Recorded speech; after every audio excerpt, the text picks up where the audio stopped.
আসসালামু আলাইকুম প্রিয় দর্শক, মেঘলা নূর বিডি চ্যানেলে আপনাদের সবাইকে স্বাগতম। আজকে আমড়ার আচারের রেসিপি আপনাদের সাথে শেয়ার করব। এই আমড়ার আচারটা দেখতে অনেক লোভনীয় হবে এবং খেতে অনেক মজাদার হবে, সেই সাথে সংরক্ষণ করা যাবে বছর ধরে। যারা আচার খেতে খুব পছন্দ করেন তারা এই রেসিপি দেখে খুব সহজেই বানিয়ে নিতে পারেন এই আমড়ার আচারটি। আমড়ার আচার বানানোর জন্য আমি আমড়া নিয়েছি 2 কেজি। এগুলো ভালো করে ধুয়ে ছোলা ছাড়িয়ে নিয়েছি। আচার বানানোর জন্য আমি সরিষার তেল নিয়েছি আধা কেজি। চুলায় একটি প্যানে তেল দিয়ে দিব। এবার তেলের মধ্যে 2টো আস্ত রসুন ছাড়িয়ে রসুন কোয়াগুলো দিয়ে দিব। এরপরে আস্ত পাঁচফোড়ন দিয়ে নিচ্ছি 3 টেবিল চামচ। এখন সরিষার তেলের সাথে এগুলো ভেজে নিব। এরপরে আস্ত শুকনা মরিচ 4 পিস, দারুচিনি 2 পিস, তেজপাতা 2 পিস, এলাচ 3 পিস তেলের মধ্যে দিয়ে নিচ্ছি। এগুলো তেলের মধ্যে দিয়ে কিছুক্ষণ সময় নিয়ে ভেজে নিব। এই সময় চুলার তাপ মিডিয়াম আঁচে রাখব।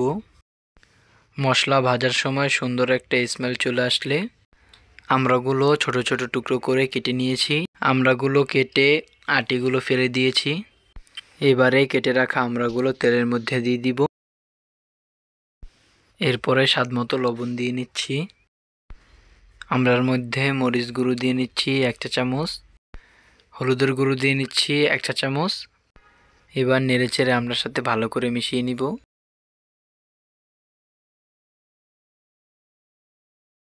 এখন ভাজা পাঁচফোড়ন গুঁড়ো দিয়ে নিচ্ছি 1 টেবিল চামচ ও ভাজা মৌরি গুঁড়ো দিয়ে নিচ্ছি 1 টেবিল চামচ। আমড়ার সাথে মশলাগুলো ভালো করে নেড়েচেড়ে মিশিয়ে নিব। 5 মিনিট সময় নিয়ে আমড়াগুলোকে মাঝারি আঁচে নেড়েচেড়ে ভেজে নিব। এবারে আমড়ার মধ্যে সরিষা বাটা দিয়ে দিব 1 কাপ। সরিষা পেস্ট করার সময় সরিষার সাথে 2টো কাঁচামরিচ দিয়ে নিয়েছি। কাঁচামরিচ দিলে সরিষাটা তিতো লাগে না। সরিষা বাটার সাথে আমড়াটা ভালো করে মিশিয়ে নিব। এবারে ঢাকনা দিয়ে ঢেকে মাঝারি থেকে একটু কম আঁচে রান্না করব 20 মিনিট। মাঝে মাঝে ঢাকনা উঠিয়ে নেড়ে দিব।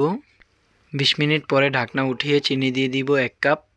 আপনারা আপনাদের স্বাদমতো চিনি দিয়ে দিবেন। চিনি দেওয়ার পরে চিনিটা আমড়ার সাথে ভালো করে নেড়েচেড়ে মিশিয়ে নিব। চিনিটা আমড়ার সাথে ভালো করে মিশানোর পরে এবারে চুলার আঁচটা মাঝারি থেকে একটু কম আঁচে রেখে আমড়াগুলোকে সেদ্ধ করে নিব 20 থেকে 25 মিনিট সময় নিয়ে। এই সময় নেড়েচেড়ে জাল করাতে হবে। 25 মিনিট পরে আমড়াটা সেদ্ধ হয়ে গিয়েছে। এবারে আমড়ার মধ্যে চিলি ফ্লেক্স দিয়ে নিব আধা চা চামচ। ভাজা পাঁচফোড়ন গুঁড়ো দিয়ে নিচ্ছি 2 টেবিল চামচ। ভাজা মরিচ গুঁড়ো দিয়ে নিচ্ছি 1 টেবিল চামচ। এবার এগুলো নেড়েচেড়ে আচারের সাথে ভালো করে মিশিয়ে নিব। তারপরে আচারের মধ্যে ভিনেগার দিয়ে নিব 3 টেবিল চামচ। ভিনেগার আচারের সাথে মিশিয়ে 1-2 মিনিট জাল করে নিব। ভিনেগার দিলে আচারটা দীর্ঘদিন পর্যন্ত ভালো থাকে। কম আঁচে নেড়েচেড়ে আচারটা তৈরি করতে হবে। আর একটা সময় দেখা যাবে আচারের থেকে পানিটা শুকিয়ে গিয়েছে আর অনেকটা কালার চেঞ্জ হয়ে গিয়েছে এবং আচারটা আঠালো হয়ে গিয়েছে।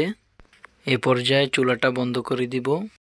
এবারে তৈরি হয়ে গেল মজাদার আমড়ার আচার রেসিপি। এটি আপনারা কাচের বয়মে রেখে সংরক্ষণ করতে পারেন।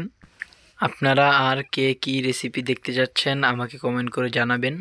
আপনাদের মাঝে হাজির হব আবার নতুন কোন রেসিপি নিয়ে। সে পর্যন্ত সবাই ভালো থাকবেন, সুস্থ থাকবেন। আসসালামু আলাইকুম, আল্লাহ হাফেজ।